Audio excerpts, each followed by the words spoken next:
the actual physical.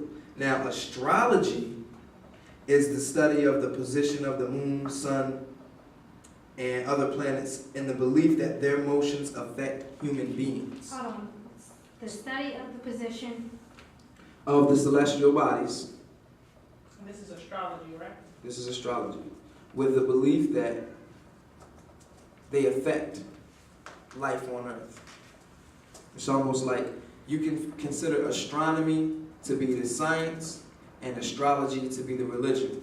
Now again, those words science and religion, we will fuse together and destroy in the next lesson. What? In today's lesson, we're going to accept science and religion as two separate things.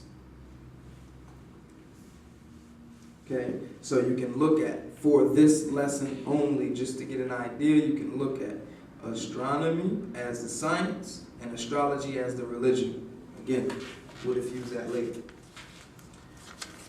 And now, also, we just talked about the celestial equator. Okay? I want that to be clear that this is vocabulary word number 3. So what was? Astrology was vocabulary word number 3, right? That was number 2. astrology and astronomy is Yep. all two. Let's recap the vocab real fast. Number 1 is the apparent view. Number 2 is astronomy. Okay? And in the definition of astronomy, we would like for you to note the difference between astronomy and astrology. Okay? And vocabulary 3 was what again? And number 3 is the celestial equator. And we've only talked about some basic ideas so far. Just the celestial sphere that follows everything. And that's it. The celestial equator.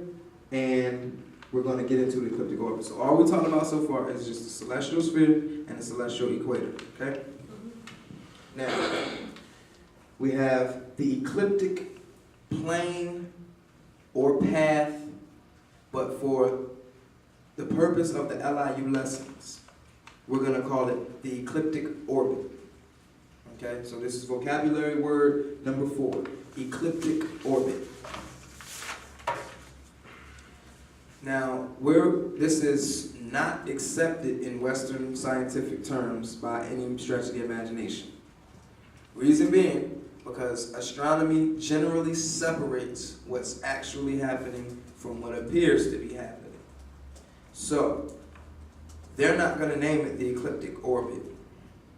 We're naming it ecliptic orbit to give you an idea that it is the sun that's orbiting around the earth. To give you the idea, again, I cannot stress enough, we know that the sun is stationary and that the earth travels around the sun. We understand that. We're dealing with the apparent view. That's why it's the first vocabulary in this lesson. How it looks from Earth. Okay? So for that same reason, we're calling this the ecliptic orbit as opposed to, and you can make a note on the side if you want, in Western literary sciences, you'll find it noted as the ecliptic plane or the ecliptic path, which also could be used for our purposes, but we want to call it the ecliptic orbit. You know, we may even TM it. Ecliptic orbit, okay? So, the ecliptic orbit is the path that the sun appears to travel around the celestial sphere. Again, the ecliptic orbit is the path that the sun appears to travel around the celestial sphere. The constellations that the sun passes on its apparent orbit are the constellations of the zodiac.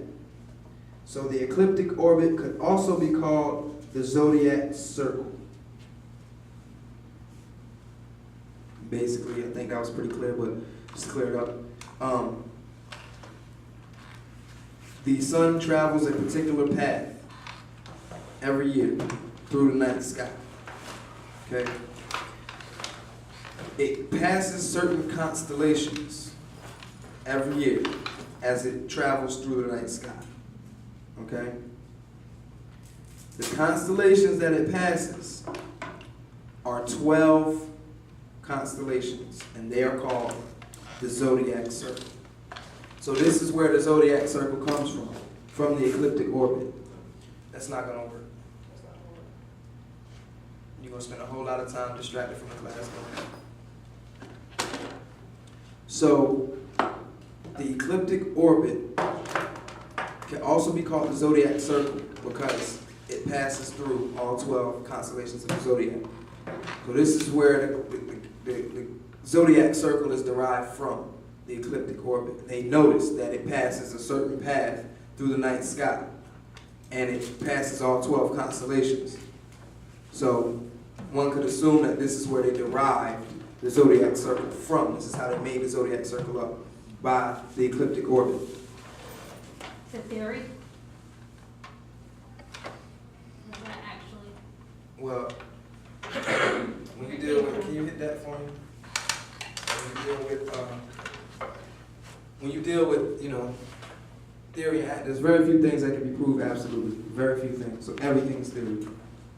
Okay, so here we have, and I hope that my audio is still good, but here we have the celestial equator, which is modeled after the Earth's equator.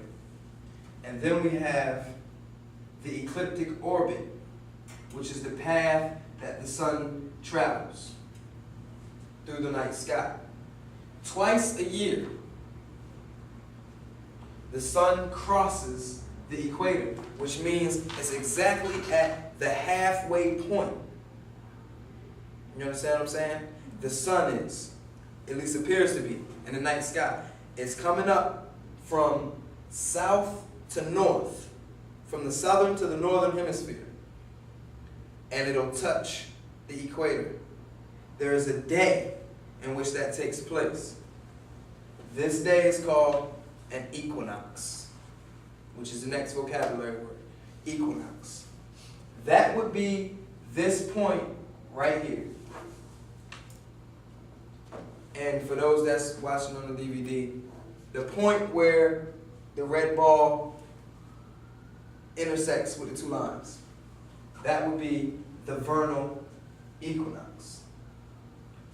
But for the purpose of our vocabulary, just equinox is the point where the Earth's, or rather, where the celestial equator and the ecliptic orbit meet. So an equinox is where the celestial equator and the ecliptic orbit meet. Okay? Hold on. An equinox is where the celestial equator and the ecliptic orbit meet. Okay? Now, there are two equinoxes in particular that we want to, well, there are just two equinoxes. There's what they call the vernal, or the spring, and there's what they call the autumnal. Now, we know what an equinox is. It's when the sun is at the equator, at the celestial equator, along its path. And it happens how often? Twice a year. Twice a year. It goes from north to south, and then it goes around the earth, and then it goes from south to north, and then it goes around the earth, and it goes from what? North to south. From north to south. Okay? Now, when it goes from south to north, this occurs around March 21st of every year. This is called the vernal equinox. Next vocabulary word, vernal equinox.